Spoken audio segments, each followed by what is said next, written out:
All right, ladies and gentlemen, boys and girls, children of all ages, fellow Pandemonium travelers, this is Seattle Pandemonium Shutdown Day 289 by my count.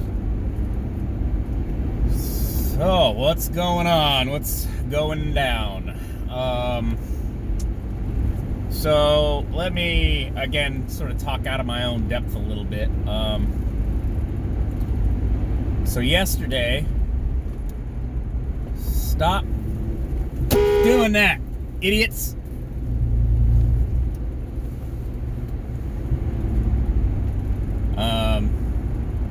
What's going on?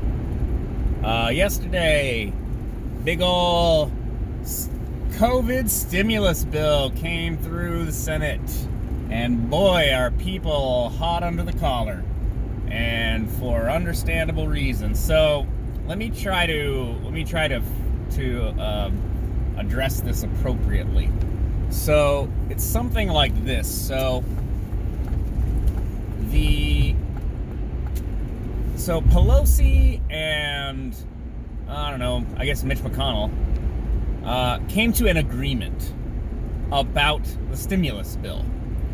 And this is what I was discussing with somebody yesterday. The stimulus bill is a separate bill from our normal annual spending bill, if I'm reading things right. And our annual spending bill is loaded with pork.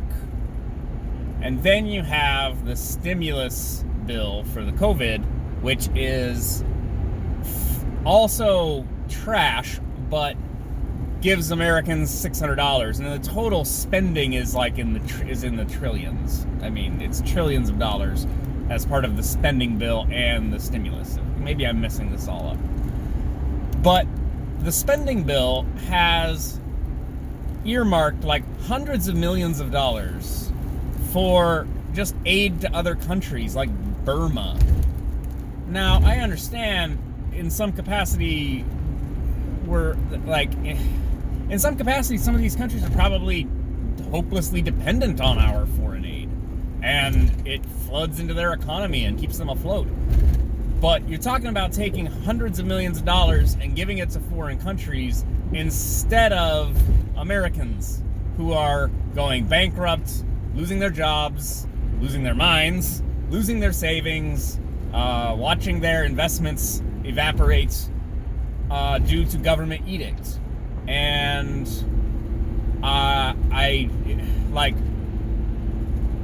$600 stimulus, and let me try to be as accurate as I can. It's $600 per person. So if you have 3, 4, 5 people in your household, it's you and your spouse, and you have 2 kids, well, you're actually going to get $2,400. You're not just going to get $600. You're going to get $2,400. But what does even that do? That's maybe a month or something of rent, or mortgage payments, unless you have a moratorium where you live. But my understanding is that those are kind of sunsetting, a lot of places, and I just don't know what that's supposed to do for people. I don't know what that's supposed to do for normal working, we're working people. But again, and there's a bunch of money earmarked for Raytheon or Northrop Grumman, some defense contractors, and it's for helping Israel's defense, budget. And you're like, what, guys? And this is not a sides thing. This is the Democrats and the Republicans came together, they had some unity, they reached across the aisle, and what did they give us? A big old pile of garbage, which is what I said was going to happen weeks ago. If they give us a stimulus bill, it's going to be loaded with a bunch of trash, which is what this agreement is. And people should be pissed off, and Trump should veto it. But then when he does, it'll be right before Christmas, and it'll be Trump ruined Christmas and didn't give you any money because, he hates the American people. But it's their fault. They passed this garbage bill, and they do this all the time. They did this a couple of years ago with their spending bill, and Trump said, I'm not going to do this again. He's like, I'll do this, but I'm not going to do it again. But then, of course, he ends up doing it again because we end up in a situation where there's no choice. We're out of time. We're going to face government shutdowns. We're going to face cancellation of services, which is what actually does eventually need to happen. And then we end up passing another ridiculous spending bill, and we turn on, and the money printers go brr, brr, brr. And yet, I'm going to defer back to, like, Maj Toure, who's like, well, then why can't we just print money and pay reparations? Why can't we just print money and end the student loan crisis? Why can't we just go, here, you know what? You're right. Your degrees are garbage. You owe all this money. Here's $100,000, however much you need to just pay off your student loan debt. Why don't we just turn the printers on and solve all these problems by printing money? Well, the reality is hyperinflation, of course, and then we'd really be looking at a Weimar America kind of situation. And then you get real authoritarianism when everything really starts to break down. All this screeching about how Trump is a fascist, just wait until like complete, collapse of like food supply chains, farms, even like banking, the currency collapses, people start trying to buy things in gold and crypto and everything else. That you've defunded your police like a bunch of idiots, and now you have rampant break-ins, assaults, robberies. Hard goods become the currency. Phones, tools, cars, computers, electronics, this kind of thing. That's what people want to be paid in. They don't want to be paid in greenbacks anymore. We're right there, guys. It does not take long for everything to just come unglued, and it will all be to the betterment of the Chinese Communist Party. And then people will be calling for more balkanization. Well, why are we keeping the red states afloat? They'd be third world countries without us. I live in Seattle. This is basically starting to turn into a third world country, so you guys can just cram it. And if we did balkanize, who benefits from us balkanizing? Us? No. I don't want to have to have a passport to go to Montana because a bunch of morons can't sit down and have a conversation about basic stuff. Idiots. And that goes for the right-wingers too. You think you got it all figured out? You think it's so obvious why the leftists don't, and liberals, the libs don't understand you? Maybe you're not good at articulating your points. Maybe there's that. Maybe you're wrong about some things. We got to figure out how to live together, and it seems like everyone is hung up on things that have very little to do with day-to-day life. I'm just going to say that and put that out there. But I feel like we can all have unity around Congress being complete garbage. That's what I'm talking about. These bills, this series of bills that they're passing, they're trash. And Trump should veto it, and this should not be acceptable, and in the future should not be acceptable. And it needs to be made clear that this is not acceptable. It is not okay for our government to play these games with each other in the halls of power. Oh, I'll give you this part, and I'll give you that part, and we'll give funding. We'll give some foreign aid to Burma for some reason. But we don't need to, ensure that we have a moratorium on mortgages for people that have been forced to stay home by state-level legislators. If the feds are going to bail out, at the state level, it's the state-level policies that are causing the economic crisis. And yet people have the audacity to blame Trump for all this, and I find it both frightening and hilarious at the same time. Like, this is Trump's fault? Trump didn't force you to stay home. Your governors, your mayors forced you to stay home. Oh, God.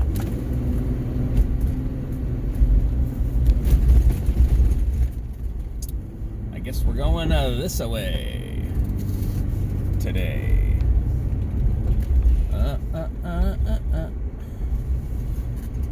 Yes, that was the Power Rangers. So.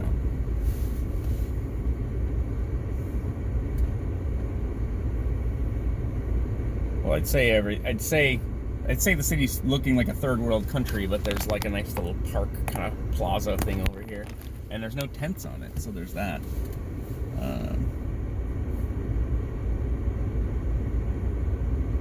There's a little skate park. I don't know. What else? What's going on? What's going down? We got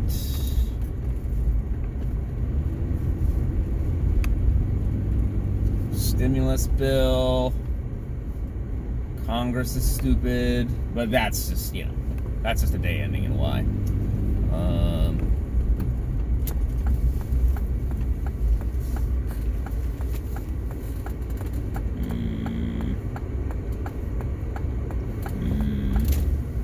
Rumble. I don't know. Maybe I'm out. Is that all I had for you? Oh yeah. I think I've brought it up multiple times. Eric Swalwell. This guy is a representative from California. He's a Democrat. One of my favorite congressional idiots. This guy. Ooh, you've been crooked this whole time. Hope you didn't get dizzy. This guy is just the worst. He is the bold without the bull guy. If you remember his campaign to become president, which didn't work out,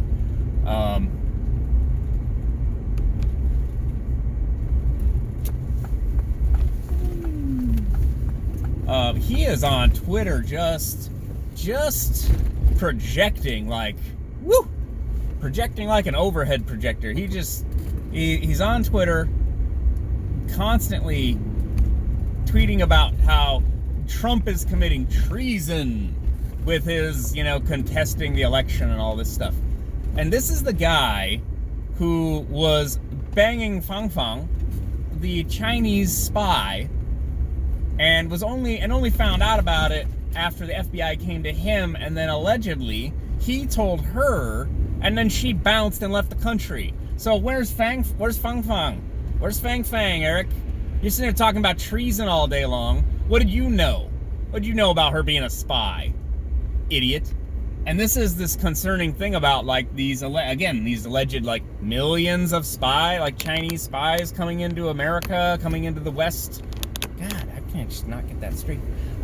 Coming into American companies, college, universities, etc.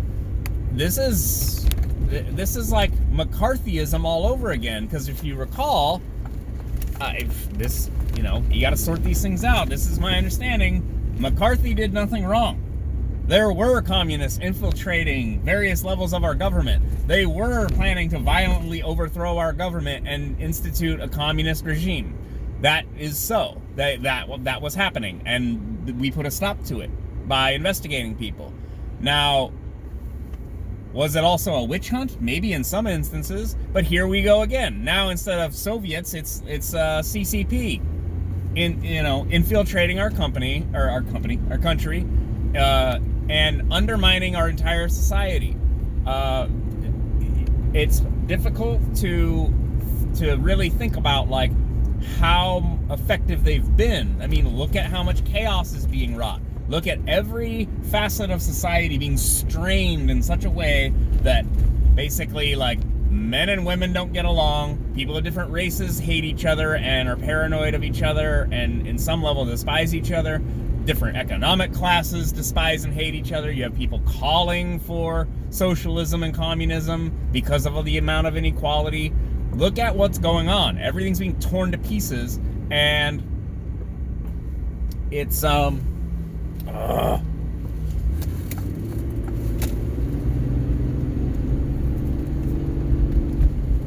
and some portion of it is because of foreign influence, and I mean that is scary. I'll try to find a link to the story about the spies and stuff infiltrating the West, so that I'm not just going full Alex Jones here. We've got the documents, okay? All right, I'll talk to you guys later. Bye.